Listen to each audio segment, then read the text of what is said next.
True Northern Hustle is built for Canadians who are passionate about business, entrepreneurship, and community. If you have a few minutes, we'd love to hear from you. Take our short listener survey using the link in the show notes.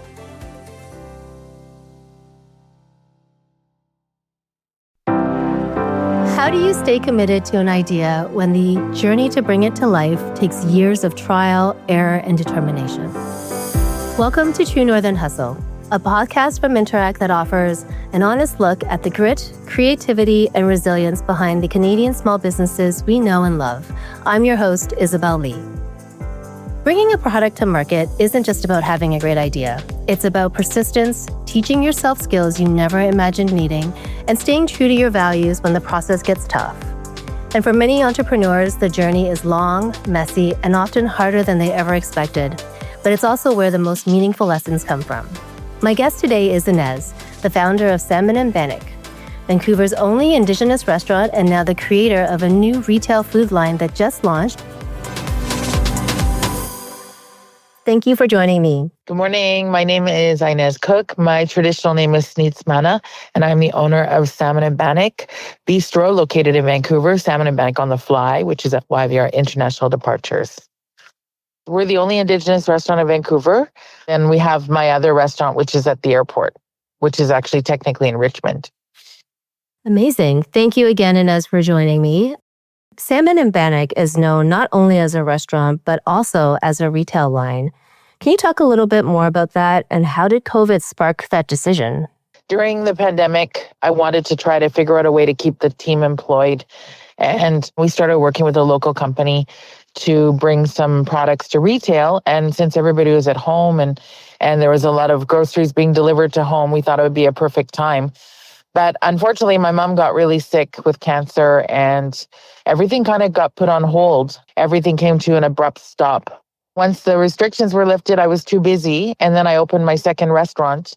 And so it's just been a whirlwind. A few months ago, we finally launched the beginning of our retail line, and we're just seeing how that goes. And it's our signature Bannock mixes and our gluten-free Bannock mixes. And there seems to be, it's an overwhelming positive response from the community and retailers. So we're really excited about that. And for those listeners who might not know, can you describe what Bannock is? So the term Bannock came from a Scottish background, but as we know, every single community in the world had some sort of bread. But in Canada, especially, there's over 70 languages with Indigenous languages. And I think everybody had different names for it. And when they heard the term Bannock, I think they adopted that name. And so all across Turtle Island, which is North America, everybody makes their own versions. Some people fry it, some people bake it, some people do it on the fire. So it's become the term known as an Indigenous bread. I know we may get into this a little bit later, but what is your background? It's not necessarily selling into retail or manufacturing or package design. My background is in aviation. I was in the airline industry for 33 years, living and traveling all over the world. Originally, it was just about understanding that all cultures come together around food and knowing that there was a need for an Indigenous restaurant in Vancouver, especially when the Olympics were coming. I thought, what's the first thing I do when I travel? I go and try to have food from the land, eat where the locals eat, and not just go to tourist places. So I think that's really important. So yeah, my background is aviation, nothing to do with really retail at all. Right. I mean, that is quite the jump. Do you remember if there was a moment or something that happened that said to you, I absolutely need to open this restaurant. This is the path that I need to take? I had seen an Indigenous restaurant in Kelowna, and I was like, how come we don't have one in Vancouver anymore? And I spoke to a dear friend of mine, and he's like, oh my God, it's a great idea. I'll work day and night. Let's make it happen. And I was going through a divorce, and I was like, I have no money. It's a bad timing. Great idea, but bad timing. Forget it. And then literally this person that we both knew called me out of the blue and said, do you know anybody in the city that could sublet my empty restaurant? Because it was sublet and they took off. And now I have this empty restaurant, and City Hall's closed because the Olympics are coming, and I'm stuck with this empty space. And I felt like I was kicked in the stomach. And I said, I have an idea. And that was basically it. That's amazing. That is truly all of the stars aligning at the right time, right when you had your idea. I mean, it was really meant to be, right? At that point. And oftentimes I think with entrepreneurs, sometimes they just need that sign from above, right? To say, this is what you're looking for. The universe is handing it to you. You've got to take the leap. So you mentioned that before you opened your restaurant, you didn't have any retail experience. It was mostly in aviation. How did you teach yourself about what you needed to know and how to run a restaurant, how to run the retail piece of it? Like, where would you go for resources, and how would you learn? One thing is that I wanted to start low and slow. We have 5 products that I can bring to market, but I just wanted to start with the 2, the Bannock, and see how that goes and kind of get my toes wet. I'm not ready for distribution. I'm not ready for 10,000 orders. I'm not ready for that. And I don't necessarily want to be ready for that yet. I just want to do it low and slow, my comfort zone. And so I spoke to one of my friends. She's a local Indigenous entrepreneur as well. And she's in a lot of the shops. And I had a meeting with her and she helped me a lot. That's terrific. I hear that your retail products have just launched at the Vancouver duty free, which is huge. Congratulations. After everything that you've gone through, what does this milestone really mean for you personally and to your team? Everybody's just super proud and proud to be a part of something that feels like we're on the right path. And just going back to your restaurants, as we talked about, you got into opening a restaurant from being in aviation. How did you figure out how to do that? Where would you say like your biggest resources came from for that venture? Honestly, I think had I known what I was supposed to do correctly prior to opening, I probably wouldn't have done it. Because I was completely green, I just went ahead and I dove in and I didn't know any better. I mean, I made some huge mistakes, huge, massive. And even with our catering department, I've made some really big mistakes. And it's been 15 years of learning. And it was after I opened, a couple of years after I opened, I took some entrepreneur courses. And then some light bulbs went off in my head. Uh-oh, I'm in trouble. And one thing that I learned in my entrepreneur courses is that if you want your business to work well, you need to work for it, not in it. And that took me years to understand what that meant. And now I understand. I do a lot more for my business, not working in it, not serving the tables, even though I'm happy to do that, I can do a lot more for my restaurant working for it, not in it. But last night I was working in it and we got completely slammed. We got completely swamped. And it was just this whirlwind of craziness. I'm sure a lot of unseen work goes into getting your products retail ready behind the scenes for managing suppliers and packaging, as we talked about earlier, on top of staying on top of payments and cash flow. How do you keep that operational side running smoothly, especially as costs continue to rise for small businesses? That's a really good question. I mean, we're still pretty green with this and we're still trying to iron out the kinks. Right now, we're doing it all in-house at my airport location.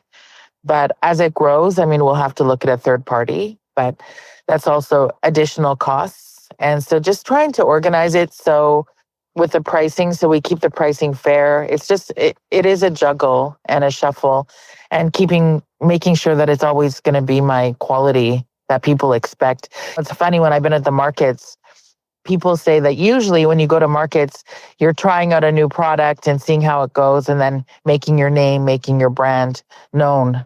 But I did it opposite. So people already know my brand. They already have expectations of my brand. So when they see it, they recognize it and then they're purchasing it with high expectations as well. So there's that additional stress too, just making sure that it's always not going to work against me. I go back to the fact that your background is in aviation. Moving into both these businesses, how did you learn about simple things like cash flow or how to take payments or how do you move your money? Like, where would you find resources to get information around like how to do that? I think just the 2 entrepreneur courses helped me a lot. Okay. That I took. It used to be called the Forum for Women Entrepreneurs. Now it's just called the Forum, but they're an amazing organization. And they bring in really amazing quality speakers, entrepreneurs that you can learn a lot from. Two of the best things that I learned from my entrepreneur courses. One is your company culture is the most important thing for your business, period. And the other thing is don't do business with jerks. And those are like two of the best things that have saved me in my business, I think.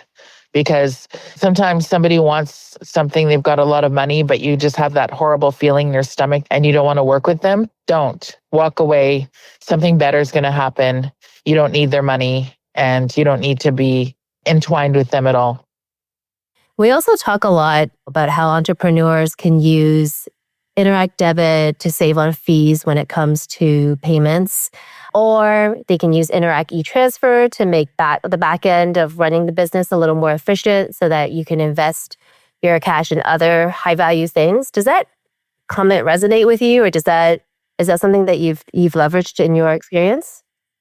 In the ideal world, everybody would pay with Interact. But unfortunately, a lot of people are living on credit.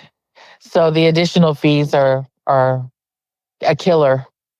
And I mean, I know it's challenging too especially in restaurants, the overhead can be so expensive and the cost of running that business, like at the end of the day, what the actual take home the margins are very small. And I've heard it from other restaurateurs as well that when a customer pays with Interact Debit, it's just preferred with a lot of restaurants. Definitely.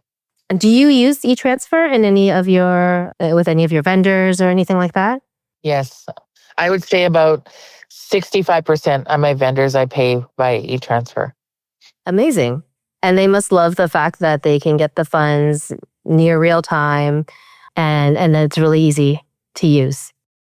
Yeah, and they don't have the additional fees on the credit cards either. You mentioned how important culture is for you as a business owner. What have you done to build that within your own teams? Well, for example, I celebrate everybody's birthday because that is something that is personal. And so I make everybody feel super special on their birthday. And now I have a team of over 30. So that's 30 birthdays a year. And I always make them feel really part of the team and really valued. And I think they all feel that. And they feel like they're part of a family, a Salmon and Bannock family. And that means a lot. And I watch little things, like I don't have everything in writing, for example, but I know in my gut of guts when I'm hiring people, whether or not they'll have my company culture. That's great. Is there anything that you look for in particular? Is there anything that you kind of keep an eye out for? A big thing for me is I'm big on accountability. And that's usually my big directions of questions in interviews, just because we're all going to make mistakes every single day of our life. We're all going to make mistakes. None of us are perfect. We all understand that. But we can all learn from each other as well. And having that openness to learn, and when you make a mistake, taking accountability and wanting to do better is all we can ever ask people. And I think that's really, really important. And I think sometimes that goes missed. I love that. I think it sounds like you're a great boss to work for. You know what they say, people don't quit jobs, they quit bosses. So yeah. And it sounds like you've built a phenomenal team.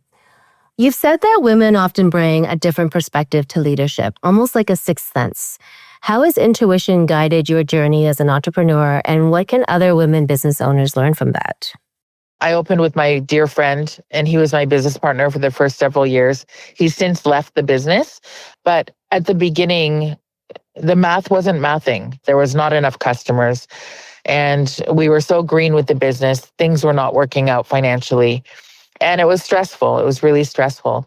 But I kept saying, like, hang on, I know it's going to work. And he's like, people that understand business better than I did are like numbers people and saying, no, show me the money. It's not working. It's time to close the doors. And my intuition was saying, hang on, it's going to work. It's going to work. It's going to work. And I don't know how I knew that.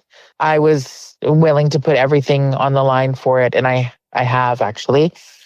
And I don't know. I mean, it's not fair for me to say that that could work for everybody. I just knew in my heart of hearts that it was going to work.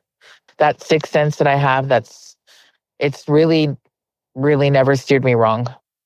That's amazing. I think sometimes we would all do a little better to listen to our gut and just kind of go with it. So alongside with building your own business, you've also mentored other entrepreneurs. How has supporting others shaped your own growth as a leader? And why do you think mentorship is so valuable for entrepreneurs? I think mentorship is so valuable. Anything you want to do in this life, you're going to find somebody that is doing it well already. And you'll see somebody that's not doing it well as well.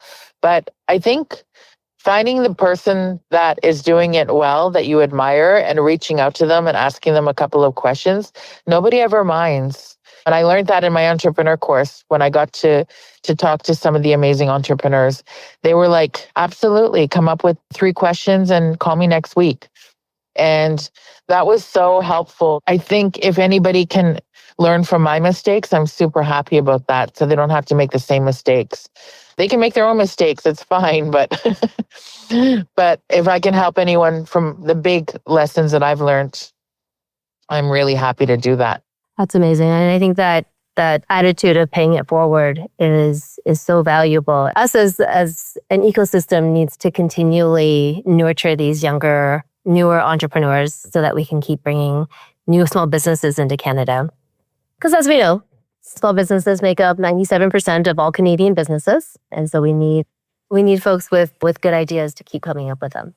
And we need mentors to support, because I'm always so inspired by folks like yourselves who spent a career doing something and then decided to open a business and then just had the wherewithal to figure it out. It's not always easy, but it's always such an inspiring story to hear. You've worked really hard to make sure Indigenous cultures and cuisines has a seat at the table, both literally and figuratively. Why is it so important for Indigenous entrepreneurs to be included at every table and not treated as a separate or token voice? So it's interesting because we've fought so long to have a table. And, you know, it's really interesting because, you know, I'm female, I'm Indigenous female, I'm an entrepreneur, I'm a female Indigenous entrepreneur, I'm a restaurateur. I mean, it's interesting because I check a lot of the boxes. And we've been underrepresented for a really, really long time. And for so many years, our culture, our languages, everything was prohibited. And so now bringing back languages, bringing back culture, bringing back just being represented is so important. For Dine Out Vancouver, we needed to have an Indigenous category for the restaurants.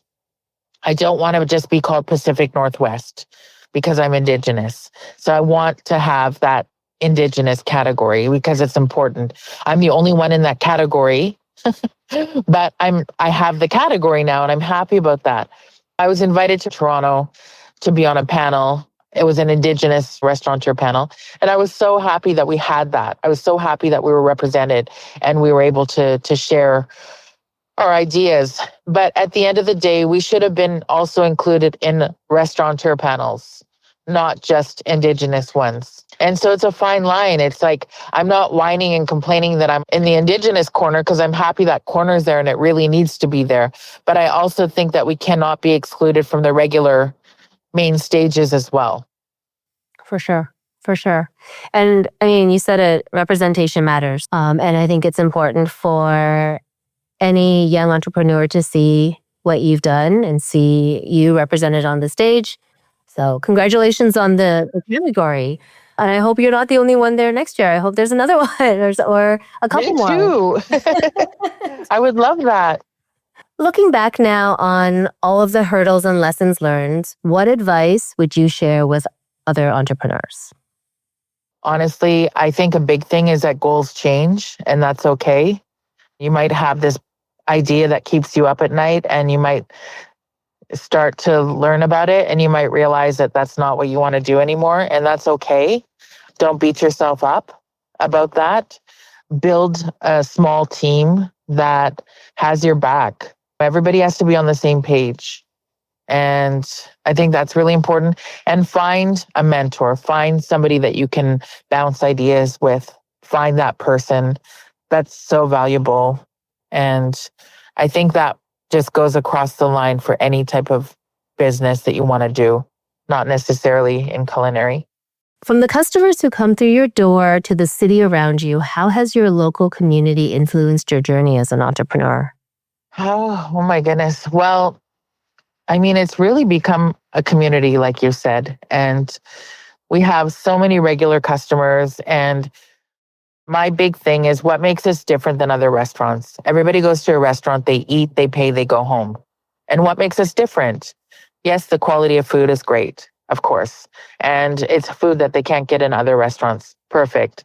But what else? You have to have something else. And so for us, it's all about creating memories. Last night, we had a couple in from Bellingham. They came up, I guess, 2 weeks ago, and then they came up again. And they said that they're probably going to be coming every week because we're their new favorite restaurant. And I was talking to them about some of my favorite restaurant experiences in the world. And I can't tell you to this day what I had to eat, but I know the way that I felt when I was there and when I left. It was amazing. And I said, if I can have that legacy from my restaurant, that is amazing. Like, I can't hope for anything better than that.